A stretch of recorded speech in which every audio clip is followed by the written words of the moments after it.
Today, we're going to go through the home buying process. We're going to walk you through step by step on the start to finish process of buying your own home.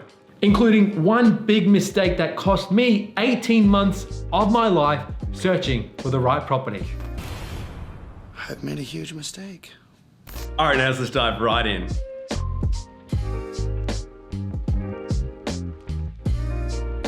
Before we get started on the video, if you like today's video, make sure you give us a thumbs up or subscribe below. We really appreciate it. Step number one in the home buying process is to consider your options. Like Simon Sinek says, start with why.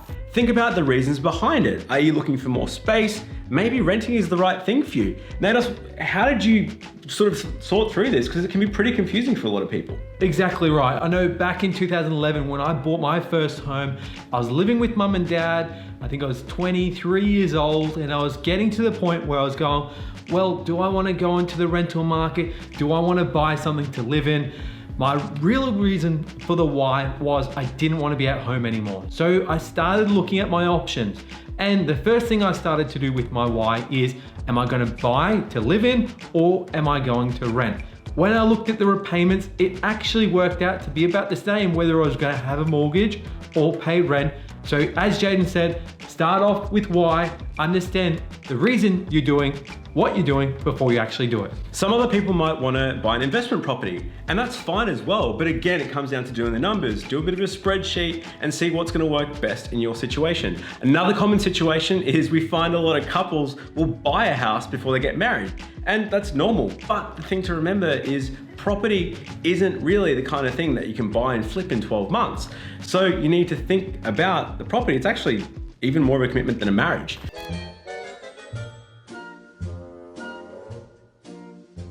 So have a think about that, try and think 5 years down the path, and if that's going to be a really good fit. So Jaden, what are some practical tips for first homeowners out there that are looking to start with the first step?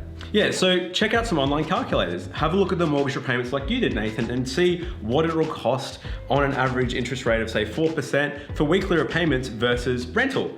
Number two is talk to family and friends. People have bought before, your parents might have bought, and see what they found about the process and what they think overall. It's a really good place to start and start thinking about why, because like you said, Nathan, there's nothing wrong with renting. It could actually work better in your situation. Step number two is research and planning. Now that you know you're going to buy a home, say in Nathan's case, the next question is, where are you going to buy that home? The average person buys a house 5 kilometers from where they grew up. So Nathan, what was your process in finding a place or even determining a suburb? Because if you live in Brisbane, if you live in Sydney, Melbourne, Perth, wherever, there's a lot of suburbs to choose from. So how do you sort of work through that?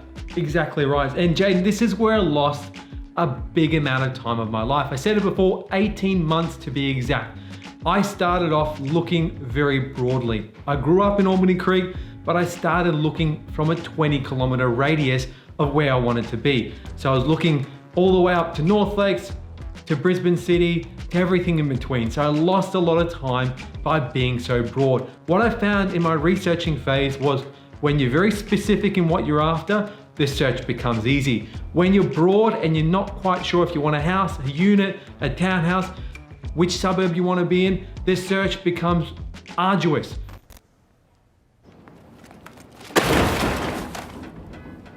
In my case, 18 months worth of time lapsed between when I first decided I wanted to buy and when I finally decided what I wanted. So be specific in your search and the search will become easy. The further and broader your search is, the harder it is. Now, some practical tips that I found in my experience was, limit your search. No more than 2 suburbs is usually a good amount of suburbs to look in. In that case, you can become an expert in the area. You get to know the good areas of that suburb, the bad areas of the suburb, and you also get to know the agents. The agents will hold the keys to what you're looking for because sometimes they get properties that are off the market that you can potentially get in front of by getting to know the agent and letting them know what type of property you're after. It's around this stage that your initial excitement about buying a home can turn into some anxiety and a bit of nervousness, because it's all good and well to find suburbs, but can you actually afford it? What's your budget? So now's a good time in step number 2 to get yourself a pre-approval. Now, pre-approval is an indication from a bank that says roughly how much you can borrow based on your income and your deposit. We've got a bunch of other videos below on pre-approval, but at least at this point, this will help sort of allay some of those fears that you'll actually get a loan approved and that you can continue searching for the right home. Now the pre-approval only lasts for 3 months, and that's where you want to know exactly where you want to land. In my case, it took me 18 months. So when you know the suburbs that you want to be in and you know roughly what you want to achieve, it's time to get that pre-approval in order. So step number 3 of the home buying process is searching for the property. So Jaden, what are some practical tips out there to find that right property? Yeah, so you might have your 2 suburbs down pat, you might know your budget now, but how do you find the right home? The best way is number 1, setting up real estate alerts on realestate.com.au and Domain. Again, we've got a video below. The second one is actually pounding the pavement and going to open homes. Getting a sense of how big homes are, what you can get for your price point, can really whittle down your list and make you understand, all right, do I need a 3-bedroom? Do I need a 4? Do I want a yard? Am I happy with a unit? It can really help, because looking on the internet's one thing, but the real estate agents have some pretty impressive lenses and it can make a room look a lot bigger than it is in real life.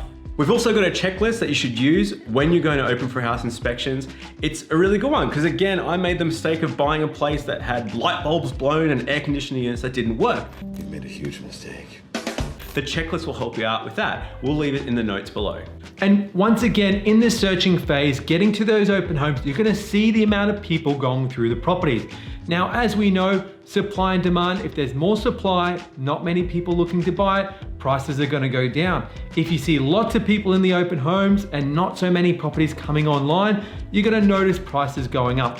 This will give you a real-time indication as to where the market is in your particular area, so get to as many open homes as you can at this stage so that you can build up a database of understanding where things are at. Yeah, it's interesting. We find the data online sometimes doesn't actually capture this because there can be pockets in certain suburbs where people want to be in a certain school catchment, or they want a certain type of 3-bedroom house or 4-bedroom house, and there can be these weird bubbles where people will pay much more for a home or there's much more demand. So the only way to check that is pounding the pavement and getting to those open homes.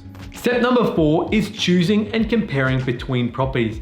So Jane, walk me through this step and how I can compare properties and make sure I'm comparing apples with apples. Yeah, so again, it can be difficult. You can look at two properties in the same suburb. They might be on opposite ends of the suburb, and you might not realize that if you do a Monday morning commute, it could take an extra 10 minutes to get to work. So that's where I'd suggest going through some of our tips in another video we've got on how to value a property. It gives you some ideas on how to compare a property if it's inferior or superior. So say for example, the 2 properties you're comparing, one's got a great kitchen and one's a complete hole.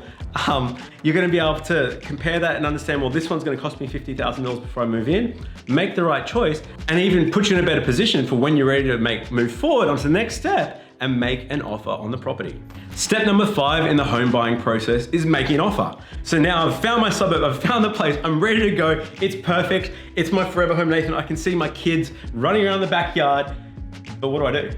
It's time to make an offer. So in this step of the process, you want to put your thoughts in writing as to what you're effectively willing to pay for the property. In my case, when I bought my first home, I asked the real estate agent for an expression of interest form. This is a 1-page document. It's completely non-binding. It lets you put your offer down in writing, plus any terms and conditions and clauses you want to put on the contract of sale when it does get drafted with your offer being accepted. Now the expression of interest, once again, completely non-binding. It puts your offer in writing and it lets you put your thoughts to the vendor so that they can make a decision on whether they like your offer or not. That's when now next is a bit of a feedback loop. So it goes from your offer, goes to the sellers, they think about it, they might come back with a counter offer, then you might counter offer, then you finally meet in the middle and you sign a contract.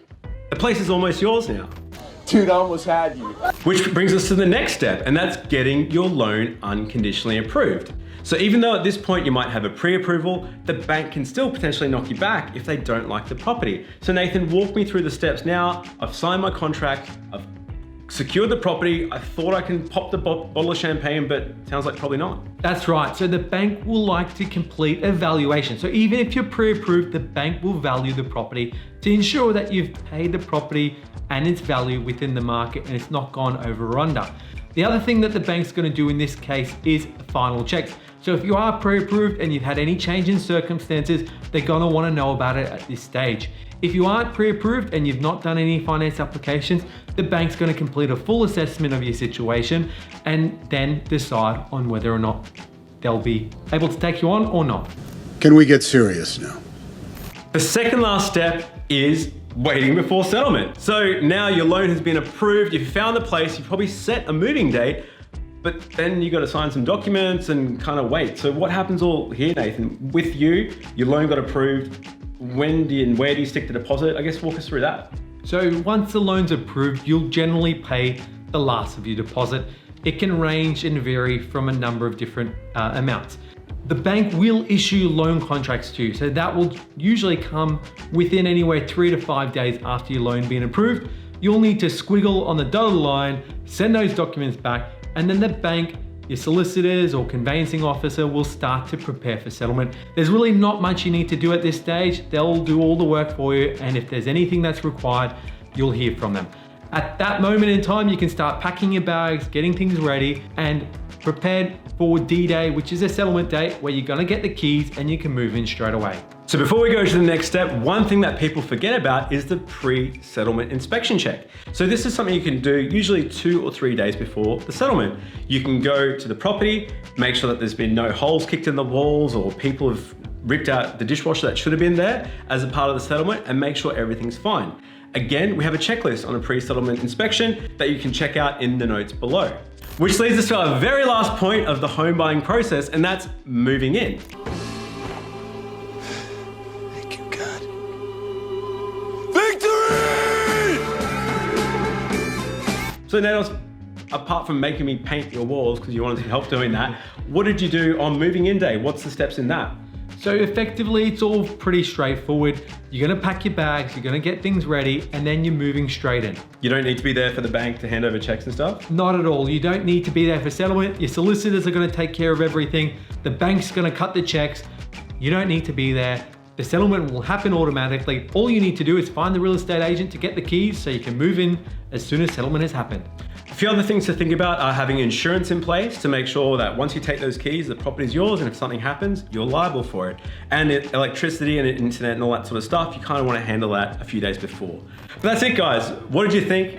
What was the step that you didn't know about? If you've got any questions, leave a comment below, or otherwise hit us up at huntergalloway.com.au.